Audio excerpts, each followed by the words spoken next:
ஒரு பெரிய அடர்த்தியான காட்டுல காலுக்காகவும் காலுக்காகத்தோட அம்மாவும் வாழ்ந்து வந்தாங்க. காலுக்காகதுக்கு அப்புறமும் சின்ன வயசு.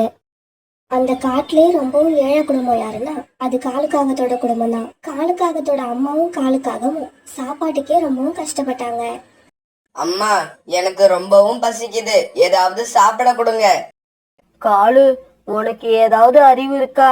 அம்மாவே 2 நாளா சாப்பிடாம இருக்கான், என்கிட்ட வந்து சாப்பாடு கேக்குற?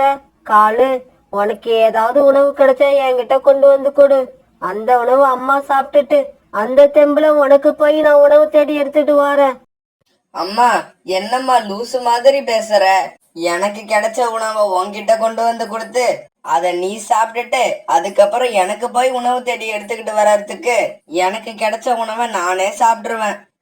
அந்த காட்டுல உள்ள மத்த பறவைகள் எல்லாம் காலுக்காகத்தோட குடும்பம் ரொம்பவும் ஏழையா இருக்கிறதால இவங்கள மதிக்கவே மாட்டாங்க, ரொம்பவும் கிண்டல் பண்ணுவாங்க. ஆமா, நீங்க 2 பேரும் இன்னைக்காவது சாப்பிடுவீங்களா, இல்ல இன்னைக்கும் தண்ணி குடிச்சிட்டு படுத்துடுவீங்களா?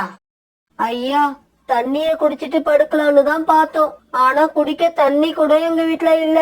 நான் என் பையனை அழைச்சுக்கிட்டு உங்க வீட்டுக்கு வரேன், குடிக்கிறதுக்கு தண்ணியாவது கொடுங்க ஐயா. உங்ககிட்ட போய் கேட்டேன் பாரு, என் புத்திய செருப்பால அடிச்சுக்கணும். அம்மா, இந்த பறவைகள் ஏமா இப்படி இரக்கமே இல்லாம இருக்காங்க? காலு, இந்த உலகமே இப்படிதான், இவங்களை எல்லாம் நம்மளால புரிஞ்சிக்கவே முடியாது. ஏமா அப்படி? ஏன் நம்மளால புரிஞ்சுக்க முடியாது? அதுக்கெல்லாம் மூளை வேணும்னு நினைக்கிறேன். இந்த மாதிரி காலுக்காகவும் அவங்க அம்மாவும் உணவு சாப்பிட்ட நாட்களை விட தண்ணீர் குடிச்சிட்டு படுத்த நாட்கள் தான் அதிகம். ஒரு நாள் காலையில காலுக்காகவும் அவங்க அம்மாவும் உணவு தேட வெளியில கிளம்புனாங்க. காலு, இன்னைக்கு அம்மாவுக்கு மசால் தோசை சாப்பிடணும் போல இருக்கு. அம்மா, என்னம்மா இப்படி இருக்க? 2 நாளா சாப்பிடாம பசி உயிர் போகுது, இந்த நேரத்துல மசாலா தோசை சாப்பிட ஆசைப்படுற? பிறகு ரொம்ப பசியா இருந்ததால ஒரு வீட்டுல போய் உணவு கேட்டாங்க. ஐயா, ரொம்ப பசியா இருக்குது ஐயா, சாப்பிட மசால் தோசை இருந்தா கொடுங்க. கேக்குறதோ பிச்சை, இதுல டிமாண்ட் வச்சு வேற கேக்குறீங்களா? இங்க பாருங்க, என்கிட்ட 2 இட்லி இருக்கு, இருந்தாலும் இந்த மாதிரி திமிரு பிடிச்ச உங்களுக்கு அதை கொடுக்கவே மாட்டேன். கிளம்புங்க இங்க இருந்து. அம்மா, இனிமே நான் தனியா போய் உணவு தேடிக்கிறேன், உங்க கூட வந்தா நானும் பட்டினி கடந்துதான் சாகணும்.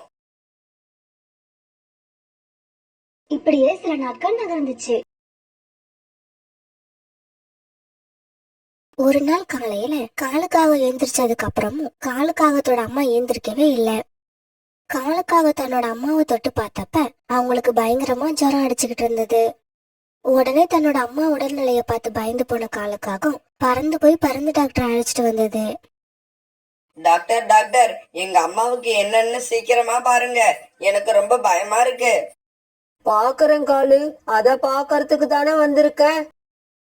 இப்படி சொன்ன பறந்த டாக்டர் காலுக்காகத்தோட அம்மாவை செக் பண்ணி பார்த்தாங்க. இப்படி செக் பண்ணி பார்த்த பறந்த டாக்டர் பிறகு காலுக்காகத்துக்கிட்ட இப்படி பேச ஆரம்பிச்சாங்க. காலு, உங்க அம்மாவுக்கு வந்த ஜுரத்துக்கு வீட்டுல வச்சு ட்ரீட்மெண்ட் பண்ண முடியாது, இவங்கள உடனே அழைச்சிக்கிட்டு வந்து ஹாஸ்பிட்டல்ல சேரு. 1 வாரம் அங்க பெட்ல வச்சிருந்து ட்ரீட்மெண்ட் கொடுக்கணும். அப்புறம் ஒரு முக்கியமான விஷயம், உங்க அம்மாவை அழைச்சுக்கிட்டு ஹாஸ்பிட்டல் வரும்போது வெறுங்கையோட வந்துடாத, 10,000 ரூபாய் பணமும் எடுத்துக்கிட்டு வா, அப்பதான் உங்க அம்மா உயிர் பிழைப்பாங்க. ஆனா டாக்டர், என்கிட்ட 10 ரூபாய் கூட இல்லையே, நான் எப்படி 10,000 ரூபாய் கொண்டு வர முடியும்? காலு, என்னால பேஷண்ட்டுக்கு ட்ரீட்மெண்ட் மட்டும் தான் பண்ண முடியும், ட்ரீட்மெண்ட்டுக்கு தேவையான பணத்தை எல்லாம் என்னால ஏற்பாடு பண்ணி தர முடியாது. நல்லா ஞாபகம் வச்சுக்க, உங்க அம்மா உயிர் பிழைக்கணும்னா 10,000 ரூபாயோட சீக்கிரமா உங்களை கூப்பிட்டுக்கிட்டு ஹாஸ்பிட்டலுக்கு வா. டாக்டர் இப்படி சொன்ன உடனே காலுக்காக அதை கேட்டுட்டு அழ ஆரம்பிச்சது. இப்படி சொன்ன பறந்த டாக்டர் பிறகு தன்னோட ஹாஸ்பிட்டலுக்கு பறந்து போனாங்க. பறந்து டாக்டர் போனதுக்கு அப்புறம் காலுக்காகத்தோட அம்மா மெதுவா கண் விழிச்சு தன்னோட பையன் காலுவை பார்த்தாங்க. அம்மா, கவலைப்படாதீங்கம்மா, உங்க உடல்நிலை சீக்கிரம் சரியாயிடும்னு டாக்டர் சொல்லிருக்காங்க. இத கேட்ட காலுவோட அம்மா அழ ஆரம்பிச்சாங்க. காலு, டாக்டர் சொன்னதெல்லாம் நானும் கேட்டுக்கிட்டு தான் இருந்தேன், நீ எப்படியும் 10,000 ரூபாய் ஏற்பாடு பண்ண போறதில்ல, அதனால நானும் உயிர் பிழைக்க போறதில்ல. அம்மா, இப்படி எல்லாம் பேசாதீங்கம்மா, எனக்கு ரொம்ப அழுகையா வருது. அழாத காலு, அழாத, எனக்கு அப்புறம் நீ இந்த உலகத்துல தனியா வாழ வேண்டியிருக்கும், அதனால நீ தைரியமா இரு. உங்க அம்மா இந்த ஜென்மத்துல ஏழையா பிறந்து ஏழையாவே சாக போற. ஆனா உன்னோட வாழ்க்கை அப்படி இருக்க கூடாது. அம்மா, நீங்க என்ன சொல்ல வர்றீங்க? எனக்கு ஒண்ணுமே புரியல. காலு, இந்த உலகத்துல நீ ஏழையா பிறந்துட்ட. இதுக்கப்புறம் நீ எப்படி வாழ போறன்னு எனக்கு தெரியல. ஆனா நீ சாகும்போது இந்த உலகத்திலேயே பெரிய பணக்காரனா சாகணும். அம்மா, இதெல்லாம் நடக்கிற காரியமா? நீ நடத்தி காட்டணும் காலு, நீ நடத்தி காட்டணும். அம்மா சொன்னபடியே பெரிய பணக்காரனா சாவன்னு எனக்கு சத்தியம் பண்ணி கொடு. சீக்கிரமா சத்தியம் பண்ணி கொடு. சத்தியம் பண்றேம்மா, சத்தியம் பண்றேன். உங்க ஆசைப்படியே நான் சாகும்போது இந்த காட்டுலயே பெரிய பணக்காரனா இருப்பேன். இது சத்தியம்மா, இது சத்தியம்.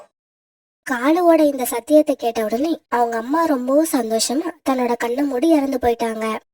தன்னோட அம்மா இறந்து போனதை பார்த்த காலு மனசுடைஞ்சு ரொம்ப நேரம் அழுதுகிட்டே நின்னுது. இப்படியே சில நாட்கள் நகர்ந்துச்சு. ஒரு நாள் காலுக்காகவும் ஒரு பெரிய மரத்து மேல உட்காந்து தன்னோட அம்மாவுக்கு செஞ்சு கொடுத்த சத்தியத்தை பத்தி யோசிச்சுக்கிட்டு இருந்தது. ஆமா, அம்மா சாகும்போது ஏதோ ஒரு சத்தியம் பண்ணி கொடுத்தோமே, அது என்ன சத்தியம்? சரியா ஞாபகமே வரலையே. இப்ப ஞாபகம் வந்துருச்சு. நாம சாகறதுக்குள்ள பெரிய பணக்காரன் ஆயிடுவோம்னு சத்தியம் பண்ணி கொடுத்திருக்கோம். ஆமா, பெரிய பணக்காரன் ஆகணுங்கிறது மட்டும் தெரியுது. ஆனா பணக்காரன் ஆகிறதுக்கு என்ன செய்யணும்னு தெரியலையே. இப்படி யோசிச்ச காலுக்காகும் உடனே பக்கத்து மரத்துல உட்கார்ந்து இருந்த ஒரு பாபா கிட்ட போச்சு. பாபாஜி, பாபாஜி, நான் இந்த காட்டுலயே பெரிய பணக்காரன் ஆகணும். அதுக்கு என்ன பண்றது? நீ பெரிய பணக்காரன் ஆகணும்னா அதுக்கு நீ கடுமையா உழைக்கணும். பாபாஜி, அப்பனா நான் பெரிய பணக்காரன் ஆகவே முடியாதா? இருக்கு, இன்னும் ஒரு வழி இருக்கு. அந்த வழியில நீ பெரிய பணக்காரன் ஆகணும்னா அதுக்கு முன்னால நீ பெரிய ரவுடி ஆகணும். பாபாஜி, இந்த வழி கொஞ்சம் ஈஸியான வழியா இருக்கும்னு நினைக்கிறேன். சரி சரி, நான் ரவுடி ஆகணும்னா அதுக்கு என்ன பண்ணணும்? தம்பி, பொதுவா ரவுடிங்கன்னா போலீஸ்க்கு பயப்படுவாங்க. ஆனா நீ அந்த போலீஸையே அடிச்சிட்டின்னா எல்லா ரவுடிகளும் உனக்கு பயப்படுவாங்க. அப்புறம் என்ன, நீ ரவுடிகளுக்கெல்லாம் ரவுடி ஆயிடுவ. அப்புறம் நீதான் ரவுடிகளோட டான். பிறகு ஒரு நாள் அந்த சாமியார் சொன்னதை யோசிச்சுக்கிட்டு காலுக்காக ஒரு பெரிய மரத்துக்கடையில உட்கார்ந்து இருந்தது. அப்ப அங்க ஒரு வயதான போலீஸ் வழி தெரியாம காலுக்காகத்திட்ட வழி கேட்கறதுக்காக வந்தாரு. தம்பி, மாயப்பங்கிற பெரிய ரவுடிய தேடி நான் இங்க வந்திருக்கேன். அந்த ரவுடி வீடு எங்க இருக்குன்னு கொஞ்சம் சொல்ல முடியுமா? வயதான போலீஸ பார்த்த காலுவோட மூளை இப்படி வேலை செய்ய ஆரம்பிச்சது. இந்த போலீஸ பார்த்தா ரொம்பவும் வயசான போலீஸா இருக்காரு. இவரையும் விட்டுட்டா நாம அடிக்கிறதுக்கு நல்ல போலீஸ் கிடைக்கவே மாட்டாங்க. அதனால கையில கிடைச்சதை எடுத்து இப்பவே இந்த வயசான போலீஸ போட்டு தள்ள வேண்டியதுதான். சார், அந்த மாயப்பா வீடு அதோ அந்த பக்கம் இருக்கு. எந்த பக்கம் தம்பி? இதோ இந்த பக்கமா? காலுக்காக கை காட்டின திசைய பார்த்த அந்த வயதான போலீஸோட தலையில காலுக்காக ஒரு கம்பு எடுத்து அடிச்சது. பாவம், அந்த வயதான போலீஸ் காலுக்காக அடிச்ச அடியில அங்கேயே கீழே விழுந்து இறந்து போயிட்டாரு. அந்த சமயம் அங்க வந்து 4 ரவுடி ஆந்தைங்க இத பாத்துட்டாங்க. நண்பா, இந்த காகம் போலீஸையே அடிச்சு கொண்டு இருக்கு. அப்படின்னா இந்த காகம் பெரிய ரவுடியா தான் இருக்கணும். இந்த விஷயம் கொஞ்சம் கொஞ்சமா அந்த காட்டுக்குள்ள பரவ காலுக்காக சின்ன வயசுலயே பெரிய ரவுடி காகம் ஆயிடுச்சு. காலுக்காக இப்ப நல்லா வளர்ந்து பெரிய காகம் ஆயிடுச்சு. பெரிய காகமா மட்டும் இல்லங்க, பெரிய ரவுடியாவும் மாறிடுச்சு. ஆஹா, இந்த பெண்காகம் எவ்வளவு அழகா இருக்கு. இப்படி ஒரு அழகான பெண்காகத்தை நான் பார்த்ததே இல்ல. தூரமா உட்கார்ந்து ரசிச்சது போதும், கிட்டக போய் பேச்சு கொடுத்து பாப்போம். ஏய் பெண்காகமே, நீ ரொம்பவும் அழகா இருக்க. உன்னோட பேரு என்னன்னு நான் தெரிஞ்சுக்கலாமா? ஆமா, நீ யாருக்கிட்ட பேசுறோன்னு தெரிஞ்சுதான் பேசுறியா? என்னோட பேரை தெரிஞ்சுக்கிறதுக்கு முன்னால என் அப்பாவோட பேரை தெரிஞ்சுக்கிறது நல்லது. உண்மைதான், உன்னோட அப்பா பேரு எனக்கு தெரிஞ்சிருந்தா இப்ப உன்கிட்ட வந்து பேசிக்கிட்டு இருக்க மாட்டேன். நேரா உங்க அப்பா கிட்ட போய் உங்க பொண்ணை எனக்கு கல்யாணம் பண்ணி கொடுங்கன்னு கேட்டிருப்பேன். சீக்கிரமா சொல்லு, உன்னோட அப்பா பேர் என்ன? இங்க பாரு, எங்க அப்பா பேர் என்னன்னு தெரியாததால நீ இவ்வளவு அலட்சியமா பேசுற. எங்க அப்பா பேரை கேட்டுட்டீன்னா உன்னோட அடி வயிறு கலக்க ஆரம்பிச்சிடும். எனக்கு ஃபுட் பாய்சன் ஆனாதான் அடி வைத்த கலக்கும். அப்படின்னா உங்க அப்பா பேர் என்ன ஃபுட் பாய்சனா? காகமே, வாய மூடு. எங்க அப்பா பேர் என்ன தெரியுமா? கபாலி. கபாலிக்காகும் இந்த ஏரியாவுக்கே பெரிய டான் எங்க அப்பா. நீ இப்படி என்கிட்ட பேசிக்கிட்டு இருக்கிறது எங்க அப்பாவுக்கு தெரிஞ்சா உடம்புல உயிர் இருக்காது தெரியுமா? ஆமா, யார் உடம்புல உயிர் இருக்காது? என் உடம்புலயா இல்ல உங்க அப்பா உடம்புலயா? ஏய் காகமே, ஷட் அப் யுவர் மவுத். இதுக்கு மேலயும் என்னால பொறுமையா இருக்க முடியாது. பாடி கார்ட்ஸ், என்ன வேடிக்கை பார்த்துக்கிட்டு இருக்கீங்க? இந்த காகத்தை அடிச்சு கொல்லுங்க. கோரிக்காகம் இப்படி சொன்ன உடனே கோரிக்காகத்தோட பாடி கார்ட்ஸ் காலுக்காகத்து மேல பாஞ்சு அடிக்க ஆரம்பிச்சாங்க. கௌரி அம்மா, வெரி வெரி சாரி. நீங்க சொன்னதை எங்களால செய்ய முடியல. கோரிக்காகத்தோட பாடி கார்ட்ஸ் எல்லாரையும் காலுக்காக அடிச்சு கொன்னுடுச்சு. ஓஹோ, உன் பேரு கோரியா? உன்ன மாதிரியே உன் பேரும் ரொம்ப அழகா இருக்கு. ஏய் காகமே, என்னோட பாடி கார்ட்ஸ் எல்லாம் அடிச்சு கொன்னுட்டல, உன்னை நான் சும்மா விட மாட்டேன். இப்பவே போய் எங்க அப்பா கிட்ட சொல்றேன். சொல்லு சொல்லு. அப்படியே அப்பா, உங்க மருமகன் ரொம்பவும் பலசாலியா இருக்காங்கிற விஷயத்தையும் சொல்லிடு. பிறகு கோரிக்காக அங்கிருந்து ரொம்ப கோவமா தன்னோட வீட்டுக்கு பறந்து போச்சு. இப்படி வீட்டுக்கு போன கோரிக்காகம் தன்னோட அப்பா கிட்ட இப்படி பேச ஆரம்பிச்சது. அப்பா, நீங்க அனுப்பி வச்ச பாடி கார்ட்ஸ் எல்லாரும் வேஸ்ட். ஒரே ஒரு காகம் அவங்க 4 பேரையும் அடிச்சு கொன்னுடுச்சு. உங்க ஆளுங்க 4 பேர் சேர்ந்து கூட ஒரு காகத்தை சமாளிக்க முடியல. என்னது, ஒரு காகம் நம்ம ஆட்கள் 4 பேர் அடிச்சு கொன்னுடுச்சா? இத என்னால நம்பவே முடியல. இத நான் நம்பவும் மாட்டேன். என்னது, நம்ப மாட்டீங்களா? அப்பா, இந்த காகத்துக்கிட்ட நீங்களும் அடி வாங்கினாதான் நம்புவீங்க போல இருக்கு. கோரி, யாருகிட்ட பேசுறோம்னு தெரிஞ்சுதான் பேசுறியா? கபாலி, இந்த ஏரியாவோட டான் கபாலி கிட்ட பேசிக்கிட்டு இருக்க நீ. அப்பா, இதெல்லாம் எனக்கே தெரியும். நீங்க வேற ஒரு தடவை சொல்ல வேண்டாம். இங்க பாருங்க, இன்னைக்கு ராத்திரிக்குள்ள அந்த காகத்தோட டெட் பாடி நம்ம தோட்டத்துல கிடக்கணும். அப்படி உங்களால செய்ய முடியலன்னா என் கூட பேசாதீங்க. இப்படி சொன்ன கோரி அந்த இடத்த விட்டு கோவமா கிளம்பி போயிடுச்சு. கோரிக்காகவும் இப்படி கோவமா சொல்லிட்டு போன உடனே கபாலிக்காகவும் தன்னோட அசிஸ்டண்ட்டை இப்படி கூப்பிட்டுது. பீம்பாய், பீம்பாய், எங்க போயிட்ட? சீக்கிரம் இங்க வா. முதலாளியோட குரலை கேட்ட பீம்பாய் வேகமா பறந்து கபாலிக்காகத்துக்கிட்ட வந்தது. பீம்பாய், நம்ம ஆளுங்க 4 பேரை ஒரு காகம் அடிச்சு கொன்னு இருக்கு.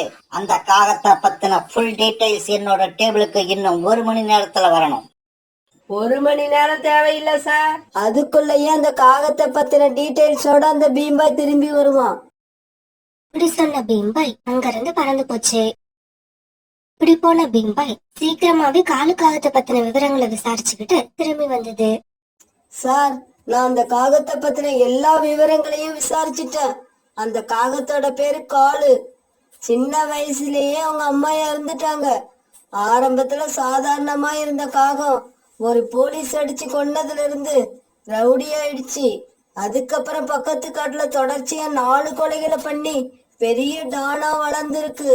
அந்த காலுக்காகவும் ஆதாயம் இல்லாம எதையும் செய்யாது. இப்ப நம்ம காட்டுக்கு என்ன விஷயமா வந்திருக்குன்னு யாருக்கும் தெரியாது.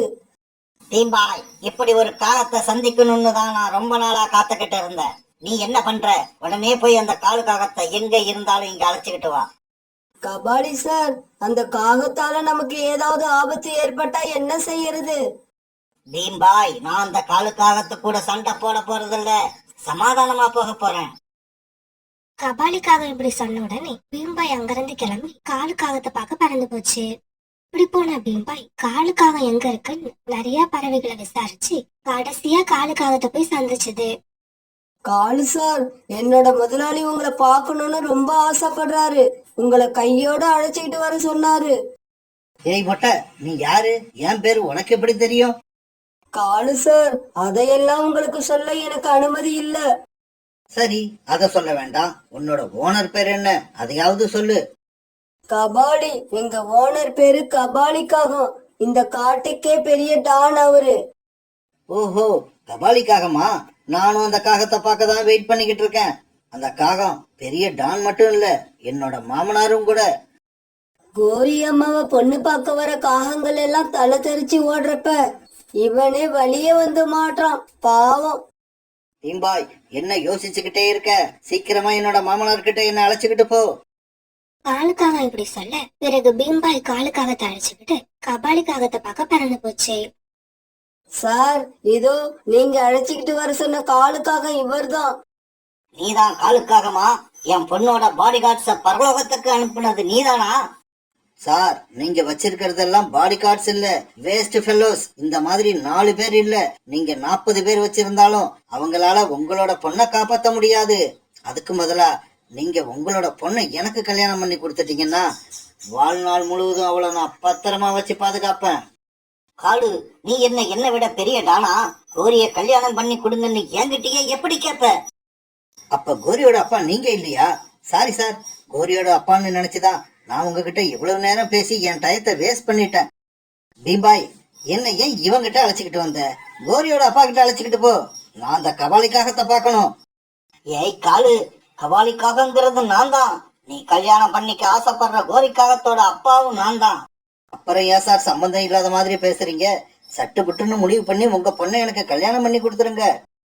காலு, நீ எந்த தைரியத்துல என்கிட்ட பொண்ணு கேக்குற? என்னோட லெவல் என்ன, உன்னோட லெவல் என்ன? கபாலி சார், நீங்க சேர விட்டு கீழே இறங்கி நின்னீங்கன்னா நம்ம 2 பேரோட லெவலும் ஒரே அளவாதான் இருக்கும்.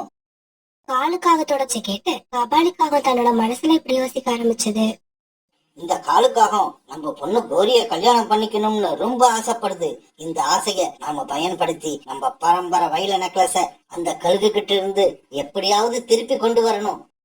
காலு, நீ ஆசைப்பட்டபடியே என் பொண்ணை உனக்கு நான் கல்யாணம் பண்ணி கொடுக்கறேன். ஆனா அப்படி நீ என் பொண்ணை கல்யாணம் பண்ணணும்னா அதுக்கு ஒரு நிபந்தனை இருக்கு.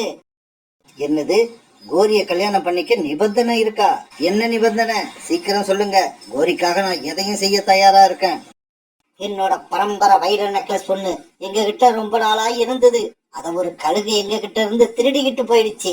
அந்த கழுக கொன்னு நீ அந்த வைர நெக்லஸ மீட்டு கொண்டு வரணும். அப்படி கொண்டு வந்துட்டீன்னா என் பொண்ணு கோரிய உனக்கு நான் கல்யாணம் பண்ணி கொடுப்பேன். இவ்வளவுதானா? சரி சரி, அந்த கழுகு இப்ப எங்க இருக்குன்னு சொல்லுங்க. நெக்லஸோட வாரம் கபாலி சார். அப்புறம் ஒரு விஷயம், நான் அந்த வைர நெக்லஸ கொண்டு வந்துட்டேன்னா கோரிய எனக்கு கல்யாணம் பண்ணி கொடுத்தா மட்டும் பத்தாது. என்னது? கோரிய கல்யாணம் பண்ணி கொடுத்தா மட்டும் பத்தாதா? வேற என்ன எதிர்பார்க்கிற? அப்படி அந்த வைர நெக்லஸ நான் கொண்டு வந்துட்டேன்னா இங்க உள்ள எல்லா காட்டுக்குமே நான் தான் டானா இருக்கணும். அதுக்காக நீங்க உங்களோட பதவியை எனக்கு விட்டு கொடுக்கணும். அப்பதான் என் மனசுல உள்ள ஆசைப்படி நான் பெரிய பணக்காரன் ஆக முடியும். ஓகே காலு, ஓகே. உன்னோட நிபந்தனைக்கு நான் சம்மதிக்கிறேன். நான் சொன்னபடி நெக்லஸ நீ கொண்டு வந்துட்டீன்னா என் பொண்ணு மட்டும் இல்ல, இங்க உள்ள எல்லா காட்டுக்குமே நீதான் டானா இருப்ப. இதுக்கு நான் மனப்பூர்வமா சம்மதிக்கிறேன். அந்த கழுகு இந்த காட்டோட கடைசியில இருக்கிற மலைப்பகுதியில தான் இருக்கு. கபாலிக்காக இப்படி சொல்ல உடனே காலுக்காக அந்த கழுகை சந்திக்கிறதுக்காக அந்த இடத்த விட்டு பறந்து போச்சு. இவங்க பேசினது எல்லாத்தையும் கோரிக்காக ஒரு மரத்துக்கு பின்னால ஒளிஞ்சிருந்து கேட்டுக்கிட்டே இருந்தது. இந்த காலுக்காக நம்ம மேல எவ்வளவு அன்பு வச்சிருக்கு. நம்மள கல்யாணம் பண்ணிக்கிறதுக்காக அந்த கழுகு எதிர்த்து போராட போயிருக்கு. நாம நினைச்சபடியே அந்த வைர நெக்லஸை எடுத்துக்கிட்டு திரும்பி வந்துடுச்சுன்னா இந்த காலுக்காகத்தான் நான் கண்டிப்பா கல்யாணம் பண்ணிப்பேன். இப்படி போன காலுக்காகவும் அந்த கழுகோட ஏரியாக்குள்ள போய் ஒரு இடத்துல உட்காந்து கண்காணிக்க ஆரம்பிச்சது. அப்ப அந்த இடத்த காவல் காத்துக்கிட்டு இருந்த ஆந்த வீரர்கள் காலுக்காக அங்க உட்கார்ந்து இருக்கத பார்த்துட்டு அதுகிட்ட வந்தாங்க. ஏய் காகமே, நீ எதுக்காக இங்க வந்து உட்கார்ந்துருக்க? யார பாக்குறதுக்காக வந்த? நான் யார பாக்குறதுக்காக இங்க வரல, சும்மா காத்து வாங்கலாமேன்னு வெளியே கிளம்பி வந்தேன். இந்த இடம் பார்க்க நல்லா இருந்தது, அதனால இங்க வந்து உட்கார்ந்தேன். இங்க பார், இந்த இடம் பூரா கழுகக்காவுக்கு சொந்தமானது. அவங்களோட அனுமதி இல்லாம யாரும் இங்க வரக்கூடாது. சீக்கிரமா கிளம்பி போ இங்க இருந்து. ஆமா, எதுக்காக என்ன இவ்வளவு வேகமா இங்க இருந்து விரட்டுறீங்க? நான் கொஞ்ச நேரம் இங்க உட்காந்து காத்து வாங்கிட்டு போயிடுறேன். இங்க பாரு காகமே, நாங்க பகல்ல இங்க உள்ள மரத்தடியில படுத்து ஆனந்தமா தூங்குறது வழக்கம். ஆனா நீ இங்க உட்கார்ந்து இருக்கிறது எங்களுக்கு ரொம்ப இடைஞ்சலா இருக்கு. அதனாலதான் சொல்றோம், சீக்கிரம் கிளம்பி போயிடு. அந்த வீரர்களே, நான் உங்களுக்கு எந்த தொந்தரவும் செய்ய மாட்டேன். நீங்க தாராளமா போய் தூங்கலாம். நான் இன்னும் கொஞ்ச நேரத்துல இங்க இருந்து கிளம்பி போயிடுவேன். நண்பா வா, நாம போய் தூங்குவோம். இந்த காகத்தை பார்க்க ரொம்ப நல்ல காகமா தெரியுது. இதால நமக்கு எந்த இடைஞ்சலும் வராது. இப்படி சொன்ன ஆந்தைகள் பிறகு ஆளுக்கு ஒரு மரத்தடியில போய் படுத்து தூங்க ஆரம்பிச்சாங்க. இதுதான் நல்ல சந்தர்ப்பம். ஒவ்வொரு ஆந்தையையும் தனித்தனியா போட்டு தள்ள வேண்டியதுதான். இப்படி சொன்ன காலுக்காகவும் பிறகு தூங்கிட்டு இருந்த ஆந்தைகள் பக்கத்துல போய் ஒவ்வொரு ஆந்தையா கொல்ல ஆரம்பிச்சது. 3 ஆந்தைகளை இப்படி கொன்ன காலுக்காகவும் 4வது ஆந்தையை மட்டும் கொல்லாம இப்படி பேச ஆரம்பிச்சது. இங்க பாரு, நான் கேட்ட கேள்விக்கு கரெக்டா பதில் சொன்னீன்னா உன்னை நான் உயிரோட விட்டுருவேன். அந்த கழுகு இப்ப எங்க இருக்கு அத மட்டும் சொல்லிடு. காகமே, இப்படியே நேரா போனா அங்க ஒரு கார்டன் வரும். அந்த கார்டன்ல தான் அந்த கழுகு தூங்கிக்கிட்டு இருக்கு. உடனே அந்த ஆந்தைய விட்டுட்டு காலுக்காக அந்த கழுக பார்க்க போச்சு.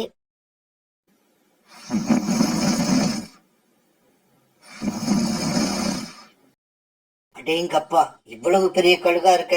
நல்ல வேலை இது தூங்கிக்கிட்டு இருக்கு. இல்லன்னா நம்ம பாடு ரொம்பவும் திண்டாட்டம் ஆயிடும்.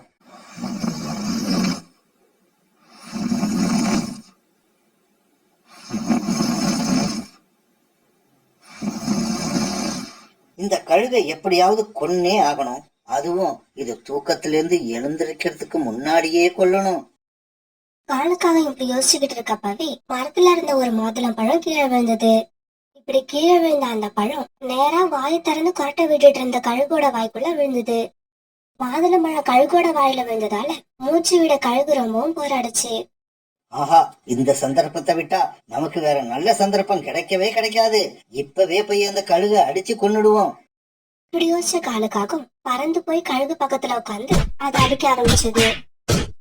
ஏற்கனவே மூச்சு விட முடியாம தரறிக்கிட்டு இருந்த அந்த கழுகு காலுக்காகத்தோட அடியை தாங்க முடியாம அப்படியே இறந்து போயிடுச்சு. உடனே ரொம்பவும் சந்தோஷப்பட்ட காலுக்காகவும் கழுகு கழுத்துல இருந்த வைர நெக்லஸ் எடுத்துக்கிட்டு கோரிக்காக அப்பா கபாலிக்காகத்தை பார்க்க பறந்து போச்சு. காலுக்காகவும் கொண்டு போன வைர நெக்லஸ தன்னோட பொண்ணு கோரிக்கு போட்டு அழகு பார்த்தது கபாலிக்காகும். காலுஜி, நான் நினைச்ச மாதிரியே நீங்க அந்த கழுகை கொன்னுட்டு இந்த வைர நெக்லஸோட திரும்பி வந்துட்டீங்க. உங்களுக்கு எப்படி நன்றி சொல்றதுன்னே எனக்கு தெரியல. எனக்கு கூட அந்த கழுகு வாயில விழுந்த மாதுளம்பழத்துக்கு எப்படி நன்றி சொல்றதுன்னே தெரியல. பிறகு கபாலிக்காகவும் காலுக்காகத்துக்கும் கோரிக்காகத்துக்கும் தடபுடலா கல்யாணம் செஞ்சு வச்சது. பிறகு காலுக்காகத்துக்கு வாக்கு கொடுத்தபடியே அங்க உள்ள எல்லா காடுகளுக்கும் கபாலிக்காகவும் காலுக்காகத்தை தானாக்கிடுச்சு. காலுக்காக தன்னோட அம்மாவுக்கு சத்தியம் செஞ்சு கொடுத்த மாதிரியே பெரிய பணக்காரன் ஆயிடுச்சு.